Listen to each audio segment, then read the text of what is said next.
Saws are a very important adjunct to the harvesting of wood, especially firewood. We have a saw here that is perhaps not too big or not too small. Blade that is nose to fingertip long, roughly. Here we're going to cut through a stick to steady your wood for a smoother action. If you're going to hold it, holding it on this side of the blade is inviting an injury where the saw jumps out and cuts the back of your hand. If you cross over, then you prevent that until the saw buries itself, its blade like that, then the chance of it skipping out. But always keep a respectful distance away from the saw. And generally, you hold it over here until you feel that, at a certain point it's a little tiresome. And then when the saw cuts, if the saw is properly tuned, you should be able to inhale as you start a stick in this diameter, as you see here, and cut through it before you exhale. But the saw in this case has been in use for some time. As a result, it cuts, that brace should have been done and full length, so you're using the whole length of the blade, back and forward stroke, no twisting, very hard. It's not too bad if the blade goes like this, but if you do that here, you will put a kink in the blade, and you're trying very hard to not put any kinks in your blade. Because the moment there's a kink, you throw the blade away, because the saw will cut and scoop and become harder and harder to pull through. Same amount of pressure, forward, backstroke. Smooth cut, straight through, means that the blade is straight, and the way the teeth are set, they're set properly. When you set the teeth, one tooth goes one way, one tooth goes the other, and the cut that you're making is so wide that as the cut closes, the saw blade doesn't get pinched. So if the blade is too narrow, you'll be pinching very quickly, sort of thing. Well, here we have the standard saw. Trouble is, it's cumbersome to carry in this form, so very often we convert to carrying the blade and building our saw frame as it's required. Again, blade nose to fingertip long. You build these until finally you can build a good buck saw frame in 15 minutes and have no problem using it hours at a time. Basically, you have various classes of fuel. You start with sticks that are matchstick, and then you progress to something that's hug size. If you want a long sustaining fire, you can't get by without a saw.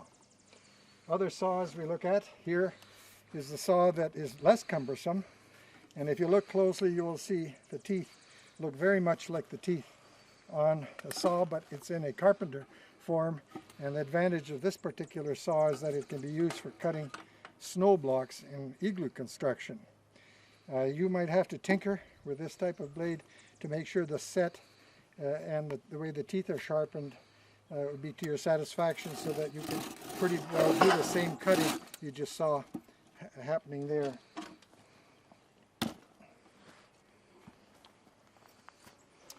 Here we have a saw that is very uncommon in that the blade is 4 feet long, 48 inches from here to here. Now, in the business of keeping firewood going in a fireplace, medieval Europe, they found that if your logs were shorter than that, cutting anything shorter was not cost effective.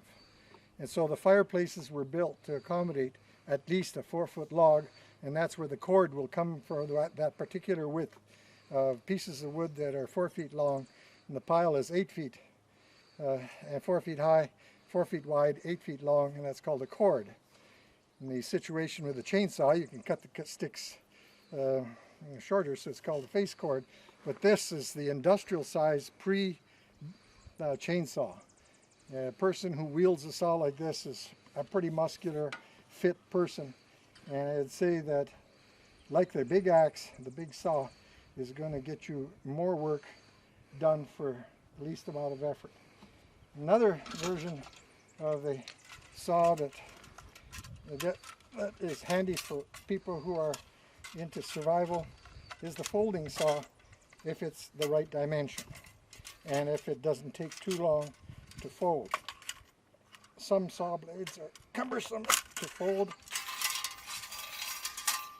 Trouble is that some of these are made too small because the blade should be nose to fingertip. The maker actually makes a smaller version than this, and at my request asked him to make me the next longer one, and you'll see here the speed with which you can put that together in a very functional, effective saw, much as effective as this saw here, you might say, if you get the blades the right length. Here we have someone, a canoeist, who has a version of a home-built form of collapsible saw where they have the blade hidden in the someone was tinkering with the saw, and as a result has put something together here.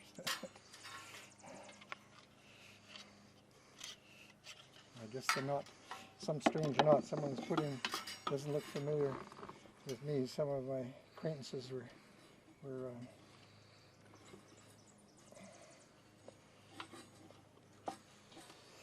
doing something, and as a result they changed things. Maybe that's where the situation comes from there. And so ingenuity can be displayed in putting various forms together. This is a situation where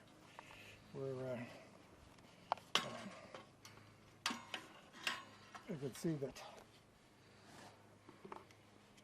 you've got to have everything worked out, and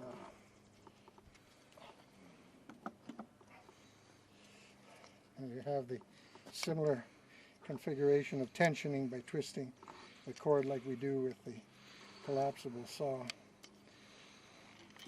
So if the blade was nose to fingertip long, I would see no problem in that. There are other saws that they're not survival.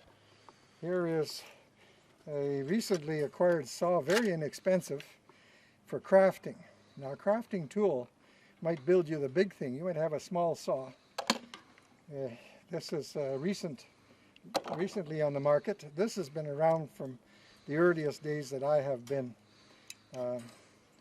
making a living teaching survival. And I call this a crafting saw because there's no way this is used for gathering firewood. It's a common thing for this type of saw blade to break, and generally I find that if the break is at least halfway, I cut off the handle to match it, and even though the saw is only this long, it's very, very handy for crafting, so it doesn't have to be as big as this. But basically for building other things, you speed up and you don't have to use the baton so much. Another saw that I have found indispensable is this little eclipse that will cut through any, I've often cut through inch-thick rebar, very often in mine sites, canoeing through a mine site area, you'd find iron rods that might make good pry bars. This was sufficient to cut through an inch-thick iron rod once to be able to load it in the canoe. But for cutting nails and cutting metal and cutting horn, you find that saw is indispensable. Now saws in general are for bucking wood, and there is a certain point at which wood is not usable by the bare hands alone. You've got to have a tool to cut it, and that's where the saw comes into play. And that usually means winter survival. Saws are hand in hand, go hand in hand with winter type fires to keep you warm. You might not be able to keep up. An axe will, but a saw makes life twice as easy, 3 times as easy as an axe. So you find that if you look, you will find saws to meet your needs. As far as all the saws I've talked about, my favorite is the collapsible one that still retains a lot of its sweet saw features. Should this be maybe 3 or 4 centimeters deeper in the throat, because any saw I say should be at least this long, and it should cut this deep, because if I can cut that deep, I can fell a hug-sized tree, and that's what I want from my saw. You don't use these saws for cutting wrist-thick wood or that sort of thing. This is the saw that I spent the most of my life with, the Swede saw, and it's neither too big nor too small, but it's cumbersome to carry the frame.